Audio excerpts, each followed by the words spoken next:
ہر جگہ جب پہنچو تو اللہ کی تسبیح بیان کرو. جی اپنی آفس میں پہنچو اللہ کی تسبیح بیان کرو. دیکھیے یہ اپنے باغ میں داخل ہوئے ہیں, وہ کہہ رہا ہے کہ باغ تباہ ہو گیا, میں نے نہیں کہا تھا کہ اللہ کی تسبیح کیوں نہیں بیان کرتے ہو؟ تو ہمیشہ تسبیح کو لازم پکڑو. سبحان اللہ و بحمدہ. اللہ کو دو کلمات بہت پسند ہیں, اور بخاری شریف کی آخری روایت ہے, اس پر بخاری شریف ختم ہو گئی ہے.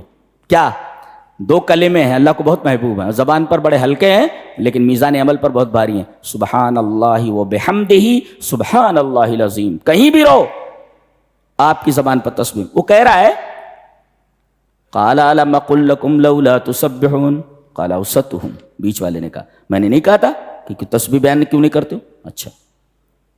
قالوا سبحان ربنا انا كنا ظالمین, ہمارا رب پاک ہے. دیکھو دوسرے بھی وہی تسبیح پڑھ رہے ہو. قالوا سبحان ربنا انا كنا ظالمین, ہمارا رب پاک ہے, سبحان ہے وہ, ہم ظالم ہیں, اعتراف کر لیا. فاقبل بعضهم على بعض يتلاومون, ایک دوسرے کو ملامت کرنے لگی. یتلاومون, کیا جی میں کہاں غلطی کر رہا تھا جی, ارے مجھ سے کہاں غلطی, آپس میں ایک دوسرے کو ملامت کر رہے.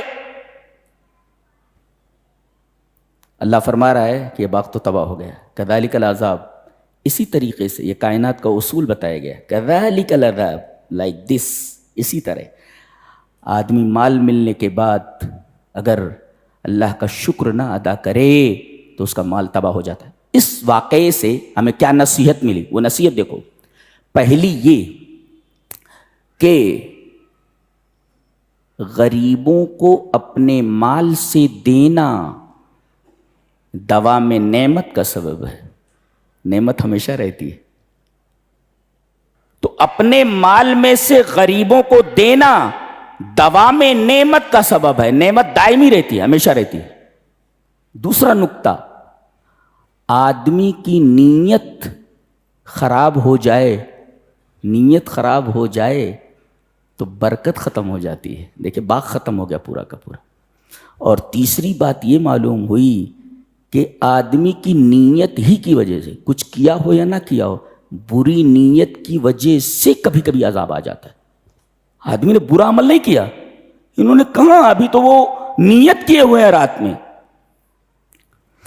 حضرت عیسیٰ علیہ السلام کے بارے میں ایک قصہ بیان کیا جاتا ہے کہ ایک دفعہ اپنے ایک ساتھی کے ساتھ دور کسی بستی میں جانا ہوا جہاں ان کے شاگرد وغیرہ تھے, حواری لوگ تھے. ان کے پاس 3 روٹیاں تھیں. ایک جگہ پہنچے, ندی کا کنارہ تھا, نہر کا کنارہ تھا. کہا کہ ایسا کرو, ایک روٹی تم کھا لو, ایک روٹی میں کھا لیتا ہوں, اور ایک روٹی بچا لو, اگلے کسی پڑاؤ پر کھا لیں گے بھوک لگی تو. اب یہ تھا لالچی, اس نے دونوں روٹیاں کھا لی اور تھیلا لے لیا کھا لی.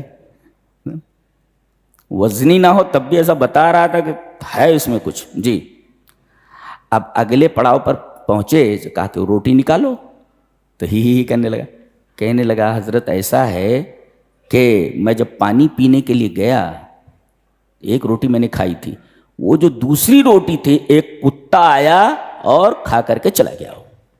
حضرت عیسیٰ سمجھ گئے جھوٹ بول رہا ہے. جی انہوں نے کہا ادھر آ, یہ ریت ہے نا, ریت کے 3 بڑے بڑے ڈھیر بنایا اس نے. اتنا بڑا ڈھیر, اتنا بڑا ڈھیر, اتنا بڑا. اللہ کے حکم سے سونا بن جا. تینوں ڈھیر سونا بن گئے, تینوں ڈھیر سونا بن گئے. کہا کہ ایک ڈھیر میرا, ایک ڈھیر تیرا, اور ایک ڈھیر اس کا جس نے وہ تیسری روٹی کھائی ہے. کیا کہ میں نہیں کھایا ہے. کہا کہ ایسا کر, تو یہ تینوں ڈھیر لے لے سونے کے, لیکن اب میرے ساتھ نہیں رہ سکتا, اس لیے کہ نیت کی خرابی جس آدمی کے پاس ہو وہ میرے ساتھ نہیں رہ سکتا. حضرت عیسیٰ علیہ السلام اکیلے چلے گئے آگے. اب یہ بیٹھا اٹھانے کی کوشش کر رہا ہے تو اٹھا ہی نہیں پا رہا ہے, وہ تینوں بڑے بڑے جو ڈھیر تھے. کہا کہ ٹھیک ہے ایسا کرتا ہوں کہ سو جاتا ہوں, صبح بستی جاؤں گا, وہاں سے کچھ لوگوں کو بلاؤں گا, بیل گاڑی وغیرہ میں اس کو رکھوا کر کے گھر لے جاؤں گا. وہ 4 ڈاکو آئے رات میں, سونے کے 3 ڈھیر, آدمی ایک, سونے کے ڈھیر 3, آدمی ایک. فوراً اس کی گردن کاٹ دی. اب اس کے بعد کہا کہ ایسا ہے کہ یہیں آرام کر لیتے ہیں ہم چاروں, اور صبح جو ہے اس مال کو اٹھا کر کے چلیں گے. صبح ہوئی, رات ہی میں چاروں کی نیت خراب ہو گئی. تینوں نے ایک آدمی کو بھیجا چوتھے کو کہ بستی میں سے جا کر کے کھانا لے آ, اس کے بعد چلیں گے. اب ان تینوں نے جس آدمی کو بھیجا وہ تو چلا گیا. کہا کہ ایسا ہے یہ چوتھا کھٹک رہا ہے, اس لیے کہ ڈھیر تین ہے, لہذا جیسے وہ آئے گا ہم لوگ تلوار سے اس کی گردن کاٹ دیں گے. اور اس آدمی نے کیا سوچا کہ تینوں ڈھیر میرے ہو جائیں, لہذا اس نے کھانے میں زہر ملا دیا. اب جیسے یہ آدمی آیا تینوں اس کے اوپر ٹوٹ پڑے اور اس کی گردن کاٹ دی. اس کے بعد کھانا کھانے کے لیے بیٹھے, زہر تو ملا ہوا تھا, مر گئے. حضرت عیسیٰ علیہ السلام اپنے ساتھیوں کے ساتھ ادھر سے گزرے, سارا ماجرا سمجھ میں آ گیا. کہا کہ بچو نیت کی خرابی سے, کہ نیت کی خرابی خود تو آدمی کو ہلاک کرتی ہے بلکہ وہ دوسروں کی ہلاکت کا سبب بھی بنتی ہے. نیت خراب کی, نیت کی خرابی اسے خود تو تباہ کرتی ہے اور دوسروں کی تباہی کا سبب بھی بنتی ہے. یہ نصیحتیں ملی یہاں سے کہ غریبوں کو اگر اپنے مال میں سے دو گے تو نعمت دائمی ہوگی. نیت کی خرابی سے برکت ختم ہو جاتی ہے, اور صرف نیت ہی سے کبھی کبھی اللہ کا عذاب آ جاتا ہے, نیت کی خرابی کی وجہ سے. تو بچو نیت کی خرابی سے, نیتیں صاف رکھو. اسی وجہ سے امام بخاری رحمۃ اللہ علیہ اپنی بخاری شریف کا آغاز اس حدیث سے کرتے ہیں, انما الاعمال بالنیات, اور وہ کہنا چاہتے ہیں کہ اس کے بعد جتنی حدیثیں ہیں وہ اس وقت معتبر ہوں گی جب آدمی کی نیت صحیح ہو. تو اس لیے کہ انما الاعمال بالنیات, تمام عملوں کا دار و مدار نیت پر ہے.